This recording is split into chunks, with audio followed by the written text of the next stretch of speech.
আচ্ছা দোস্ত, স্বামী যদি দ্বিতীয় বিয়ে করে তাহলে বড় বউ ছোট বউরে কি বলে ডাকবে? আরে এ তো একদম সিম্পল, সতীন। আরে না, আমার দৃষ্টিতে তো অন্য কিছু। তো তোর দৃষ্টিতে কি শুনি? দেখ, দুইজন তো একই স্বামীর আন্ডারে, যেমন একই বসের আন্ডারে কাজ করলে কি হয়, কলিং হয়। স্যার, এই নেন ধরেন আপনার আইফোন। আপনি একটু দাঁড়ান, আমি ফোনটা চেক করে নিই। ওই মিয়া, আমি অর্ডার দিছি আইফোন আর আপনি নিয়ে আসছেন এটা খেলনা ফোন। ওই মিয়া, ফাইজলামি করেন? 1500 টাকা দিয়ে কি আইফোন পাওয়া যায়? দেন টাকা, দেন তাড়াতাড়ি। বুঝলি বন্ধু, আমার বিশ্বাসের উপর থেকেও বিশ্বাস উঠে যাচ্ছে। কে, তোর আবার কি হইলো? আরে আমার একটা বন্ধু ডেলি আমার কাছ থেকে ওর বউ হসপিটালে বলে টাকা নেয়, তো আমি ভাবলাম আমিও যাই, যে একটু দেখে আসি। তো যেয়ে দেখি ওর বউ হসপিটালের নার্স।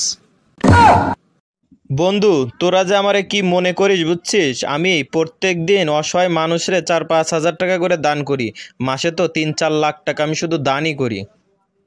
ও, এই জন্যে চার দোকানওয়ালা মামা তোরে খুঁজতেছে, তুই 4-5 টাকা না দিয়ে চলে আসছিস কেন?